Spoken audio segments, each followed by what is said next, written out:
დამანახე ჩემი ფეფენჩიკაი.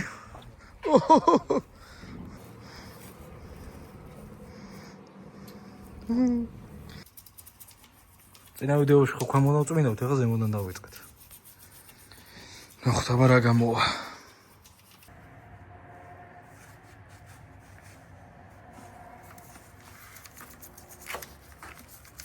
მოგლით გავწმინდით, ესე მდგომარეობაშია. ყველაფერი მოვასუფთავეთ. მთლიანი ძრავი. აი. კაორი, მოიც არ გვასპონსორებენ, კაი. დავქოქეთ. ასე წყნარად მუშაობს. აქ მოიცა ბოლი ვინმეს არ ეგონოს რამეს ასდის. просто წყალი დავასხით შემთხვევით და ეგი ბოლება.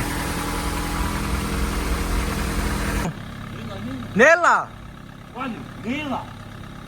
Ai.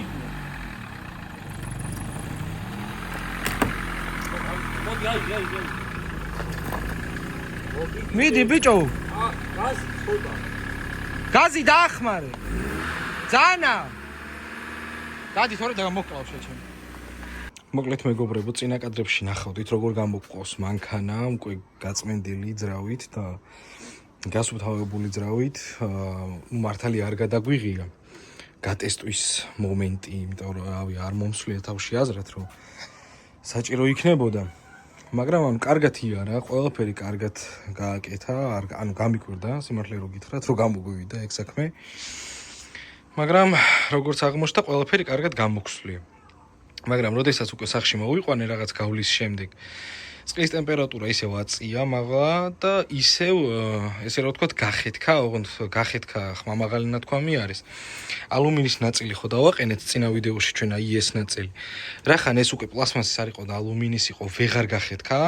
და წყალი აქედან ვეღარ ამოუშვა და გამოუშვა უკვე ბაკის ხუფიდან.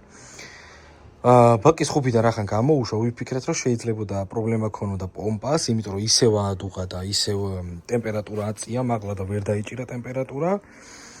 მაგრამ როდესაც უკვე პომპა შევამოწმეთ, როგორ მუშაობდა პომპამ, კარგად იმუშავა რა და გადავწყვიტეთ, რომ შეგვეცვალა ბაკი და ბაკის ხუფი. იმიტომ რომ ხუფიდან გამოუშვა წყალი რა და შევცვალეთ ხუფი, იმიტომ რომ ხუფი იყო დაშაშხული და ვფიქრობდი, რომ ჰაერს და გაზებს ეს როგორც იტყვიან, რომ გაზებს იგროვებს, მაქედან იღებდა. ანუ მინიმალური შანსი მაინც იყო, რომ მაქედან აიღო. შევცვალეთ, ეხლა ყველაფერი გამართული არის, დღეს გავიარე, გავტესტე კიდევაც დაბალ აბაროტებზე ესე რო ვთქვათ და მაღალ აბაროტებზეც. ყველაფერი კარგად მუშაობს, არანაირი პრობლემა და არანაირი შეფერხება არ აქვს მანქანას. მოკლედ, ეს პრობლემა მოვაგვარეთ წყალთან დაკავშირებით.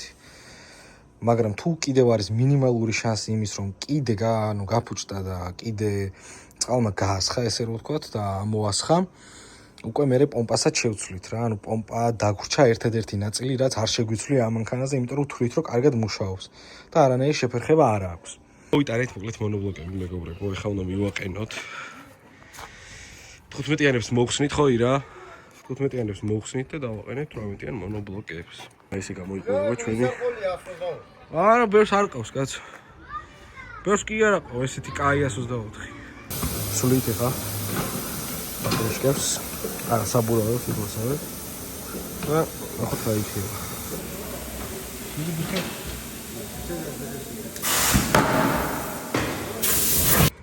ვაყენებთ ეხა ახალ საბურავებს.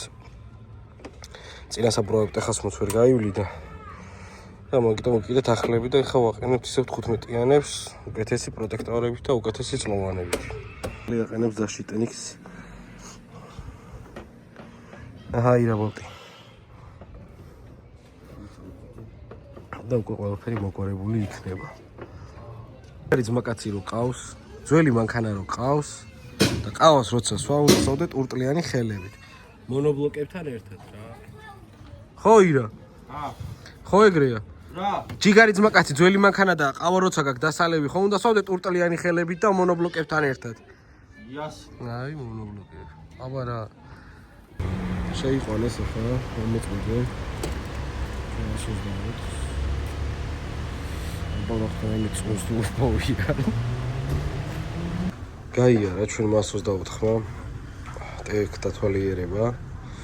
არაფერი პრობლემა და ვერანაირი წვენი ვერ აღმოუჩინეს, რაც დაგუბრაკავდა ესე რა ვთქვათ მარტივად. ყველაფერი კარგად არის, ყველაფერმა კარგად ჩაიარა. ჩვენი ვიდეო დასასრულს მივახლავდა მეგობრებო. მადლობა გეკითხრათ რომ ვიდეოს ბოლომდე დარჩი და ბოლომდე უყურეთ. და მინდა გითხრათ რომ დაელოდეთ მესამე ეპიზოდს, რადგან უკვე მესამე ეპიზოდში ნახავთ როგორ მიყვავს 124 აი ამ ნაწილის შესაღებად, აი ამ დეტალების. და ნახოთ აბა შემდეგ ეპიზოდში რა იქნება. მადლობა ყველას.